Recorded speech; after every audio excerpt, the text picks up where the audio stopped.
সবুজ শ্যামলিমায় পূর্ণ দেশ আমাদের বাংলাদেশ।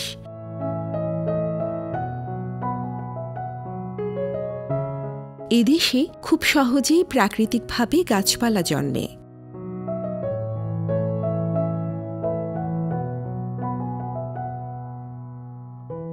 গ্রাম বাংলার বসতবাড়ির চারপাশে যেমন নানা ধরনের উদ্ভিদের সমারোহ দেখা যায়, তেমনি এদেশে আছে বিভিন্ন ধরনের বনভূমি।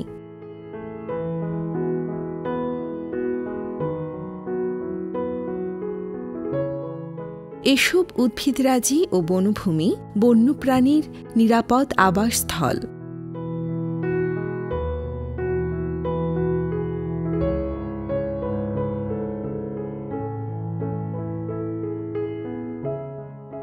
শুধু বন্যপ্রাণীর আবাসস্থলই নয়, মানুষসহ অন্যান্য প্রাণীর বেঁচে থাকার জন্য উদ্ভিদ প্রত্যক্ষ ও পরোক্ষভাবে গুরুত্বপূর্ণ।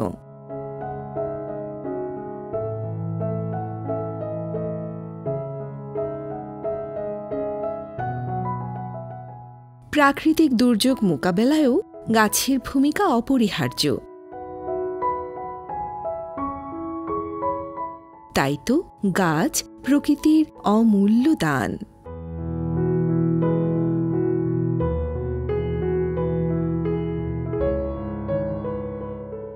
যুগ যুগ ধরে বাংলাদেশকে সবুজের চাদরে আবৃত করে রাখলেও গত কয়েক দশকে ব্যাপকভাবে ক্ষতিগ্রস্ত হতে থাকে এদেশের বৃক্ষরাজি। একসময় বাংলাদেশের সবচেয়ে বড় বন হিসেবে যে শালবনের সুনাম ছিল, তা বর্তমানে খণ্ড খণ্ড শালবনে পরিণত হয়েছে।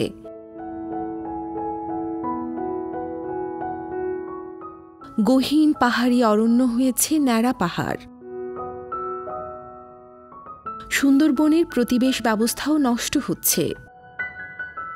ফলে বাংলাদেশের সামগ্রিক পরিবেশ দিন দিন মলিন হয়ে পড়ছে। বাংলাদেশকে সবুজে সাজাতে নানা কার্যক্রম বাস্তবায়ন করা হচ্ছে।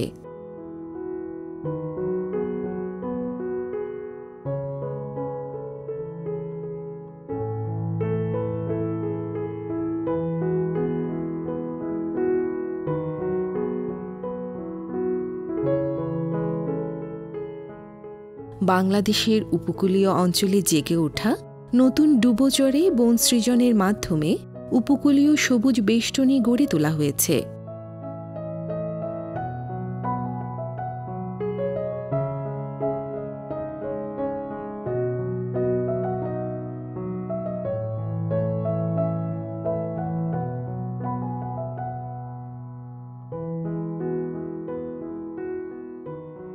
অবক্ষয়িত প্রাকৃতিক বনে বৃক্ষরোপণের মাধ্যমে বন পুনঃপ্রতিষ্ঠা করা হচ্ছে।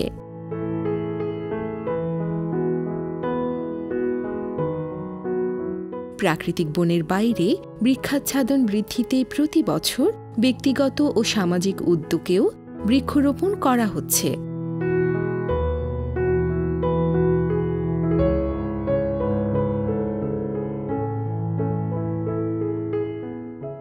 বাংলাদেশে বৃক্ষরোপণের উপযুক্ত সময় বর্ষাকাল।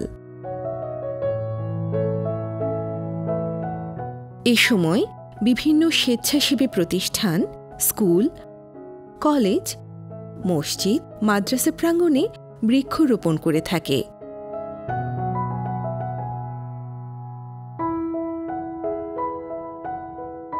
গাছগুলো আমাদের প্রত্যেকের জন্য খুবই উপকারী, কেন এগুলো ফল গাছ। এগুলো যদি আজকে আমরা রোপণ করতে পারি, তাহলে ভবিষ্যতে এইগুলো আমাদেরই আর কি ফল দিবে।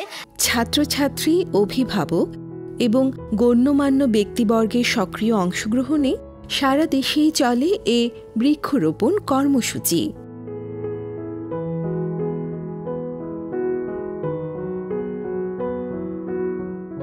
বাংলাদেশকে সবুজে সাজাতে পতিত জমিতেও চলে বৃক্ষরোপণ।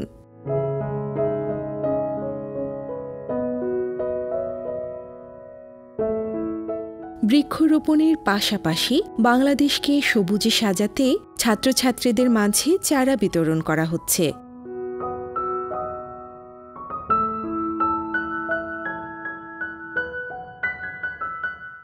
এসব চারা ছাত্রছাত্রীরা বাড়ির আঙিনায় রোপণ করছে। স্কুল থেকে আমি এই চারা পেয়েছি, চারা আমি আমার বাসার বারান্দায় লাগাবো। প্রাচীনকাল থেকেই গ্রামের অনেকে স্ব উদ্যোগে বাড়ির আঙিনায় বাগান করে আসছে। নিজেদের চাহিদা পূরণের জন্য বাগান করলেও বাংলার গ্রামে গ্রামে গ্রামীণ বন গড়ে উঠেছে। বর্তমানে ঢাকাসহ বিভিন্ন শহরে বাড়ির ছাদে ছাদ বাগান করছে।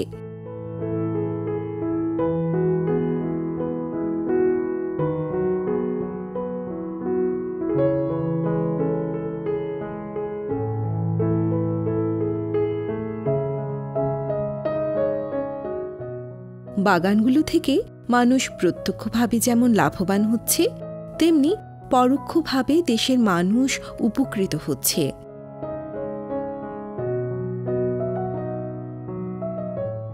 বৃক্ষরোপণের ক্ষেত্রে সাধারণত ফলদ, বনজ ও ভেষজ এই 3 ধরনের উদ্ভিদকে প্রাধান্য দেওয়া হয়। স্থানের উপর ভিত্তি করে উদ্ভিদ প্রজাতি নির্বাচন করা হয়। কোনো কোনো উদ্ভিদ প্রজাতি রাস্তার ধারে, আবার কোনো কোনো উদ্ভিদ প্রজাতি শিক্ষা প্রতিষ্ঠানে রোপণ করা হয়।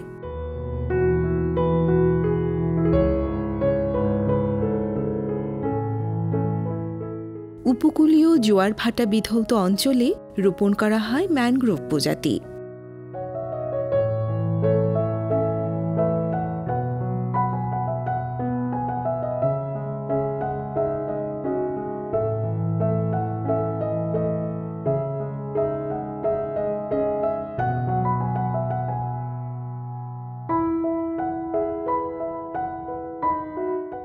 আমরা চর কুকরিমুকরির থেকে 5 কিলোমিটার দূরে এই চরটায় এসেছি। এই চরের নাম চর আমির এবং এই নামকরণটি একেবারেই নতুন দেওয়া হয়েছে। এর আগে পূর্বে এটার নাম ছিল দক্ষিণ চর দীঘল এবং এটা একেবারেই নতুন চর।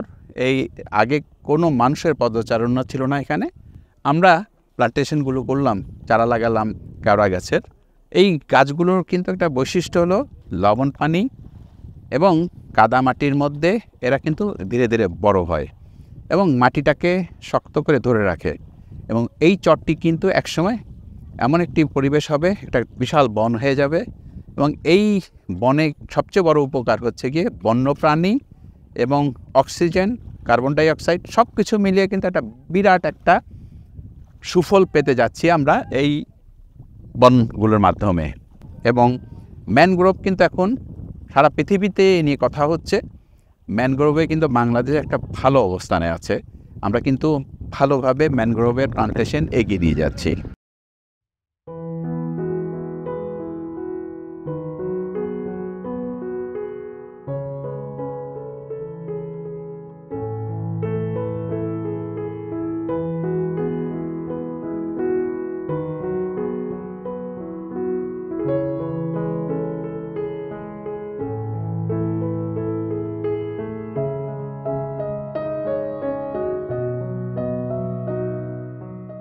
এই কার্যক্রম বাস্তবায়নের ফলে বাংলাদেশে সর্বত্র বৃক্ষাচ্ছাদনের পরিমাণ বৃদ্ধি পাচ্ছে।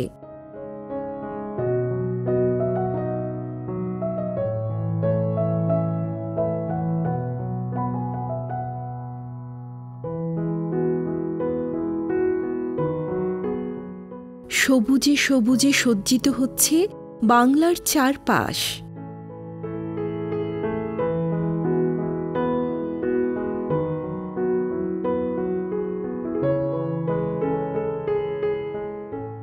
সবুজে সাজায় বাংলাদেশ কার্যক্রম বেগবান করতে আমাদের আরও বেশি উদ্যোগী হতে হবে।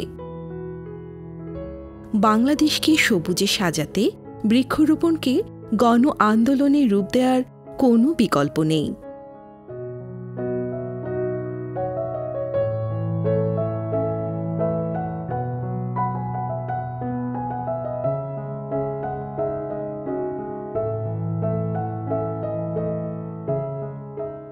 ব্যক্তিগত ও সামাজিক উদ্যোগের মাধ্যমে রাস্তার ধারে, বিদ্যালয়, মসজিদ, মাদ্রাসা প্রাঙ্গণ এবং পতিত জমিতে আরও বেশি বৃক্ষরোপণে উৎসাহিত করতে হবে।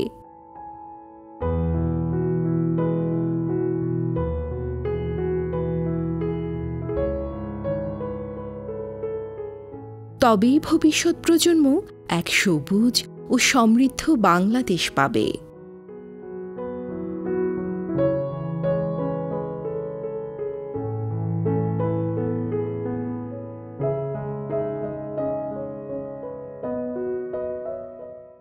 প্রিয় দর্শক, আমাদের ভিডিওটি যদি আপনাদের ভালো লেগে থাকে তাহলে আমাদের চ্যানেলটি সাবস্ক্রাইব করুন এবং লাইক, কমেন্ট, শেয়ার করে প্রকৃতি কথার সাথেই থাকুন।